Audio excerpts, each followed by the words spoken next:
Let's talk about some of the reasons why people are calling Nayib Bukele a dictator. And one of those people is me. Yes, he's popular.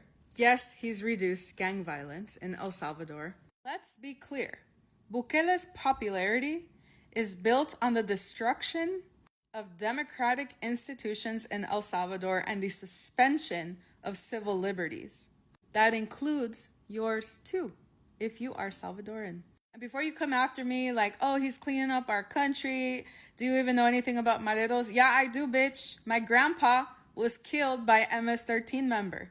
Okay, this is common in our communities to be exposed to this kind of violence and to be affected by it. So hear me when I tell you some educational content here. This dude has no respect for the law.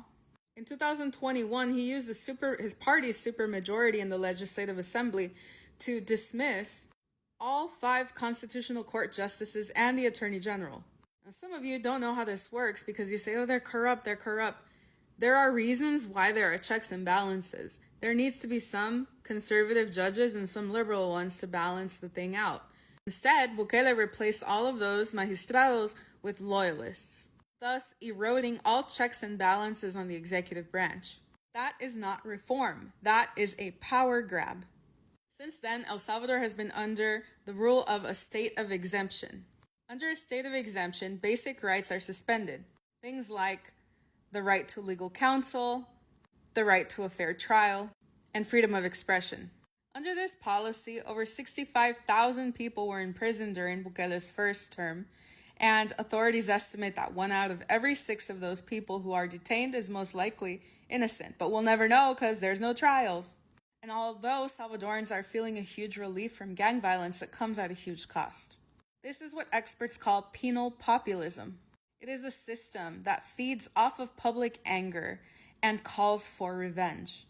People don't care if innocent people are caught in the nets, all as long as the bad guys are flushed out. And if you are somebody who is okay with this, then there is no appeal to your morality. Like I said, Bukele doesn't respect the law. He even ran for a second term illegally. The Constitution of El Salvador strictly prohibits candidates from running for a second term in the presidency. But again, with all the judges in his pocket, Bukele can do what he wants and becomes a second term illegitimate president. Through both of his terms, he's used this time to dismantle social programs and institutions. He has dismantled el Instituto de Acceso a la Información Pública, or the Public Information Institute. The purpose of this institute was to make it easier for the public to obtain and understand its right to accessing public